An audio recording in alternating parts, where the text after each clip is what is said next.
Assalamualaikum warahmatullahi wabarakatuh. Alhamdulillahi rabbil alamin.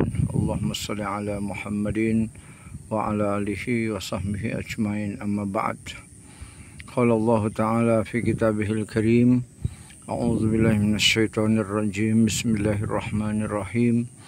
Ya ayyuhalladzina amanu taqullaha haqqa tuqatih wa la tamutunna illa wa antum muslimun. Ya ayyuhan nasu taqu rabbakum alladzi khalaqakum min nafsin wahidah wa khalaqa minha zawjaha wa bassa minhuma rijalan katsiran wa nisaa'a wattaqullaha alladzi tasaaluna bihi wal arham innallaha kana 'alaikum raqiba. Fa inna asdaqal hadits kitabullah wa khairal hadyi Muhammadin sallallahu alaihi wasallam wa syarrul umuri muhdatsatuha wa kullu muhdatsatin bid'ah.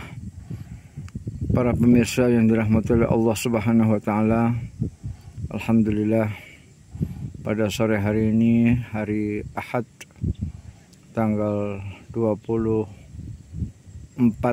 Desember, Allah Subhanahu wa taala memberikan izin kepada kami untuk bisa menikmati rihlah, pemandangan, suasana di Bukit Pesawaran, tepatnya di Wairate dan di Bukit Kendeng ya. Jadi kami sekarang ada di Bukit Kendeng dalam rangka untuk istirahat, rihlah, untuk mengurangi kepenatan hidup, yang mana hidup sehari-hari di tengah kota kita selalu disibukkan dengan amanat, tugas, kewajiban, amanat, tugas, kewajiban. Nah, ini saatnya untuk menikmati ciptaan Allah, yaitu di perbukitan Kendeng, Wairate,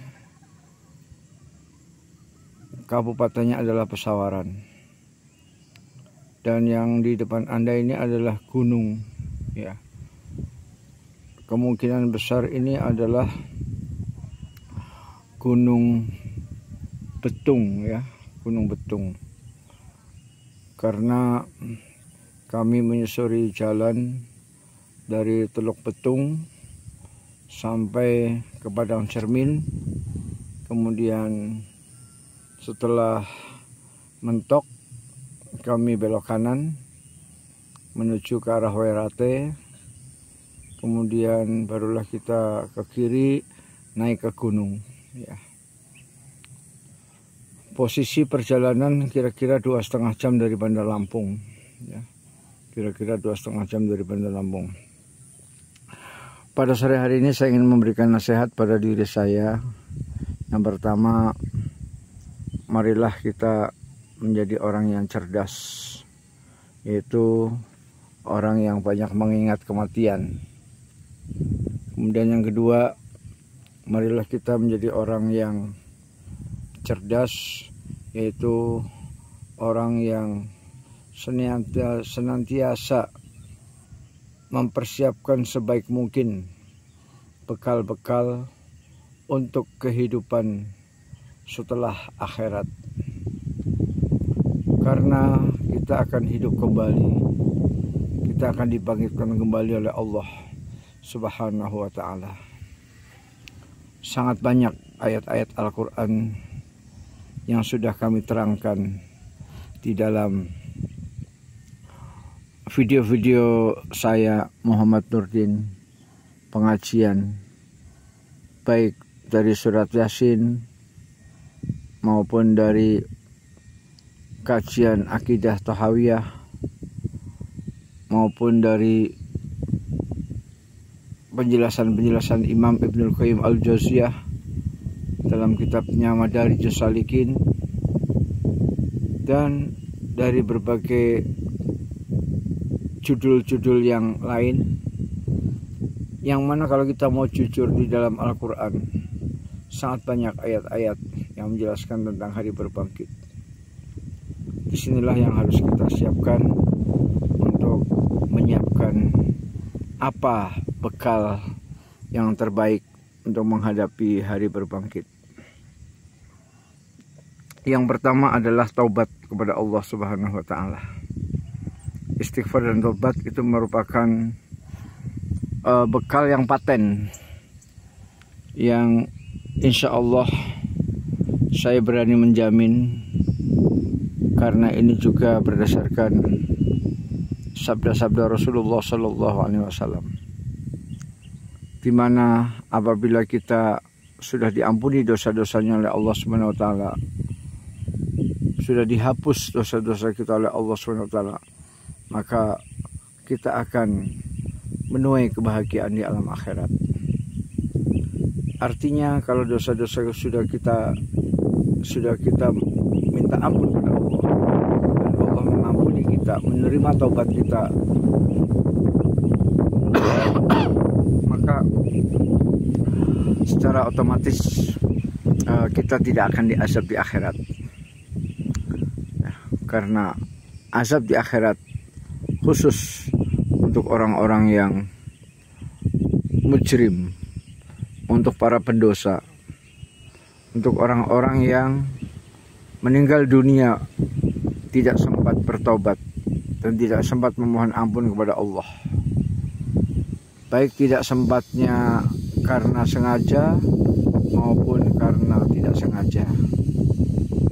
Karena sengaja mungkin merasa, buat apa taubat-taubat, emangnya akhirat ada, misalnya. Alasan-alasan yang lain yang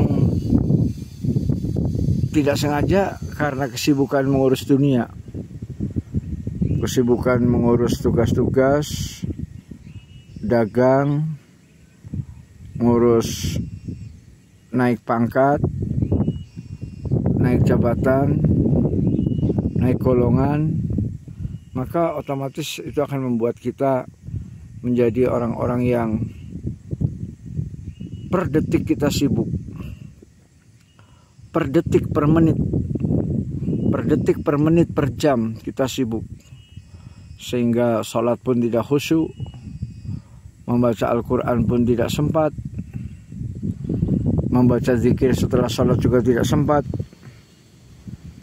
karena sholatnya adalah sholat yang kilat ekspres, super kilat, super ekspres.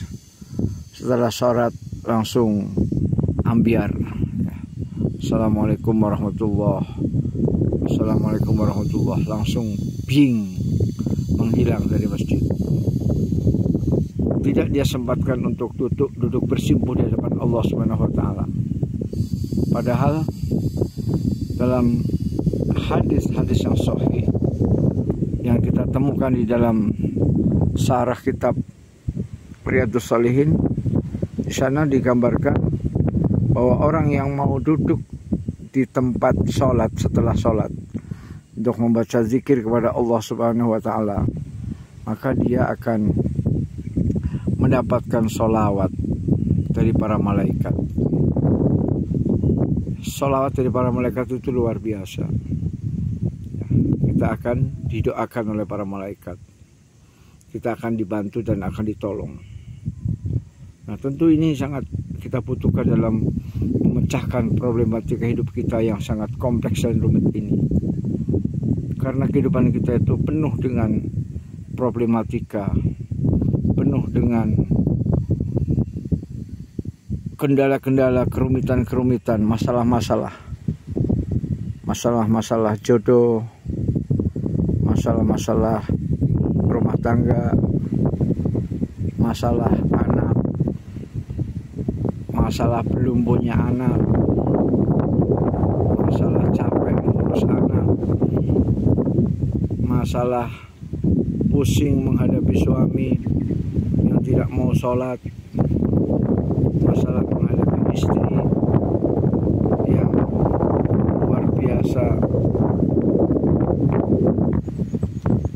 rajin berbicara dan rajin untuk menghubung-hubungkan antara suatu topik pembicaraan dengan pembicaraan masa lalu. Nah, berbagai masalah ini itu insya Allah akan selesai kalau kita mau beristighfar dan bertobat kepada Allah Subhanahu wa taala. Di samping itu kita tahu mengikuti sunnah Nabi Muhammad SAW. A'udzubillahi minasyaitonir rajim. Qul in kuntum tuhibbunallah fattabi'uni yuhibbukumullah wa yaghfir lakum dzunubakum wallahu ghafurur rahim. Katakan, hai Muhammad, kalau kamu benar-benar cinta kepada Allah, qul in kuntum tuhibbunallah, kalau kalian serius cinta kepada Allah, fattabi'uni, maka ikutilah aku. Ikutilah Nabi Muhammad SAW. Yuhibbukumullah, saya kalian akan dicintai Allah. Wa yaghfir lakum dzunubakum, dan kalian akan diampuni dosa-dosa kalian. Wallahu ghafurur rahim. Ayat ini jelas memberikan tuntunan kepada kita bahwa mengikuti Rasulullah SAW, meneladani Rasulullah SAW, baik dalam kehidupan pribadi, baik dalam kehidupan keluarga, baik dalam kehidupan bertetangga, bermasyarakat, dan bernegara, bahkan dalam berinteraksi dengan masyarakat internasional. Kita akan mendapatkan dua jaminan yang dijamin. Yang pertama adalah yuhibbukumullah, kalian akan dicintai Allah. Yang kedua, wa yaghfir lakum dzunubakum, kalian akan diampuni dosa-dosanya. Dua hadiah yang sangat mewah. Yang pertama adalah cinta Allah. Alangkah bahagianya seseorang yang sudah memperoleh cinta Allah. Dimana kalau kita memperoleh cinta Allah, maka Allah akan memanggil Jibril. Hai Jibril, cintailah orang itu karena aku mencintainya. Kemudian kabarkan juga kepada penduduk langit. Maka Jibril pun mencintai orang itu dan mengabarkan kepada penduduk langit, yaitu para malaikat, supaya mencintai orang itu. Dan kabarkan kepada orang-orang yang beriman di dunia, di muka bumi ini, agar orang-orang yang beriman juga mencintai orang tersebut. Subhanallah, Masya Allah, Allahu Akbar, walillahilham. Kalau kita dicintai Allah, maka kita akan diviralkan oleh Jibril, sehingga penduduk langit akan mencintai kita, dan penduduk bumi yang beriman pun akan mencintai kita. Di samping Allah mencintai kita juga. Nah, apakah kita tidak menginginkan cinta yang sedemikian sempurna? Allah cinta, Jibril cinta, seluruh malaikat di langit cinta, seluruh orang beriman di bumi cinta. Apakah ada cinta yang lebih sempurna dari ini? Tolong para pemirsa tunjukkan kepada saya. Apakah ada cinta yang lebih sempurna dari ini? Apakah ada? Apakah ada? Tidak ada. Allah mencintai kita, Jibril mencintai kita, penduduk langit para malaikat mencintai kita, dan penduduk bumi orang beriman mencintai kita. Nah, itulah hadiah yang mewah yang pertama. Yuhibbukumullah. Dan itu sudah pernah saya sampaikan di video-video yang lalu, bagaimana nikmatnya kalau kita bisa dicintai oleh Allah. Yang kedua, wa yaghfir lakum dzunubakum, dengan mengikuti Nabi Muhammad SAW, dengan meneladani Nabi Muhammad SAW, dengan berittiba kepada Nabi Muhammad SAW, maka secara otomatis dosa-dosa kita diampuni oleh Allah Subhanahu wa Ta'ala. Ya.